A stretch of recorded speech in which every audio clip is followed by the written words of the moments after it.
हंसते हंसते कट जाएंगे आपके आईडीटी के रास्ते। यस माय डियर फ्रेंड्स, मैं हूं आपका टैक्स का टीचर सीए करण शेठ, और मैं लेकर आया हूं एक ब्रांड न्यू सीरीज जिसका नाम है सुपर 30 जीएसटी कंफ्यूजिंग कॉन्सेप्ट्स। दोस्तों, जो भी बच्चों के साथ मेरा इंटरेक्शन हुआ है उसमें से पता चला है कि ये 30 कॉन्सेप्ट्स ऐसे कॉन्सेप्ट्स हैं जहाँ पे मैक्सिमम बच्चों को दिक्कत आई है।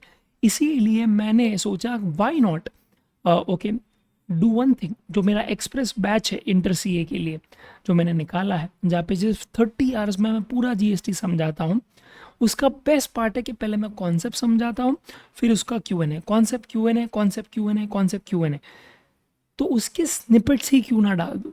सो आपको अगर क्या है, फॉर एग्जांपल जीएसटी अभी भी डाउट है कि कैसे करना है, कैसे जा सकते हैं, और 30 घंटे में उसे रैपअप करना है, तो आपको ये समझ में भी आ जाए कि ये पूरे कोर्स में किस तरह से पढ़ाया जा रहा है, एंड आपको एक आइडिया भी मिल जाए कि हाउ इट हैपेंस। ओके, और साथ साथ में ऑब्वियसली आपका कॉन्सेप्ट तो क्लियर हो ही रहा है जिसमें आप हमेशा से कंफ्यूज रहे हो।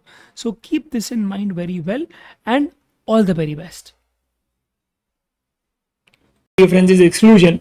तो 15(3)(a) बोलता है कि डिस्काउंट अलाउड अगर है बिफोर या eight the time of supply, यानी कि आप लेट्स से बिग बाजार गए, आप डीमार्ट गए और आपने वहां पे लिखा है, देखा कि लिखा है 50% flat off on all the jeans and shirts, right, clearance stock.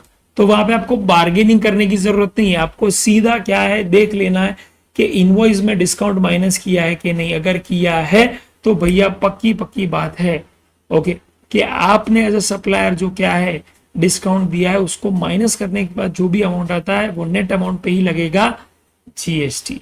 Okay, yes, पर रिड्यूस करने तभी मिलेगा जब बिफोर या eight the time of supply आपने किया and recorded in the invoice. Okay, yes. अच्छा, इसमें एक चीज याद रखना, कॉन्सेप्ट आता है नो क्लेम बोनस का। तो नो क्लेम बोनस में कॉन्सेप्ट क्या होता है my dear friends?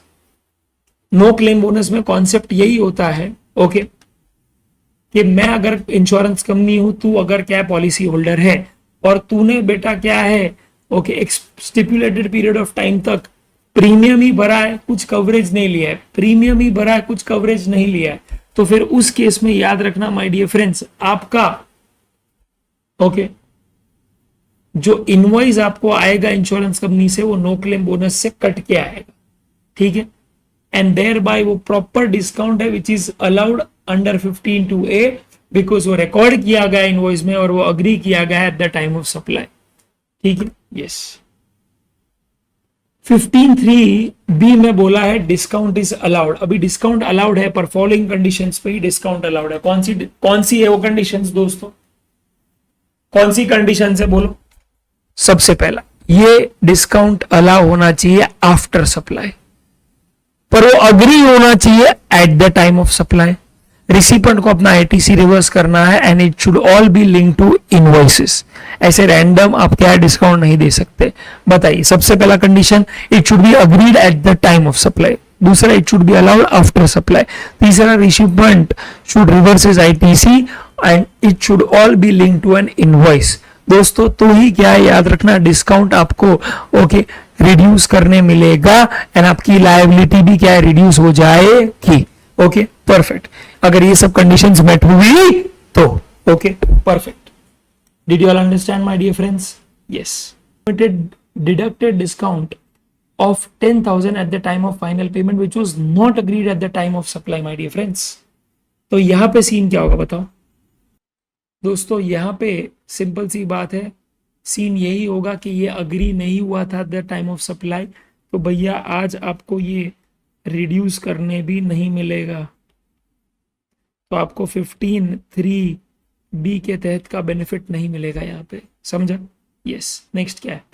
X Limited provides additional discount of 1% at the year end for purchase of other machinery for which adjustment is made at the end of financial year without any change in individual transactions। तो दोस्तों, आज individual transactions में change नहीं हुआ, यानी कि आपका discount जो था वो लिंक्ड नहीं है, वो लिंक्ड नहीं है दोस्तों इनवॉइसेस के साथ, और ये कंडीशन भी बहुत आवश्यक थी दोस्तों 15(3)(b) के तहत, समझा? Yes. And which is why दोस्तों, सिंस ये क्या है लिंक्ड नहीं था तो इंडिविजुअल इनवॉइस, ये भी आपको माइनस करने नहीं मिलेगा।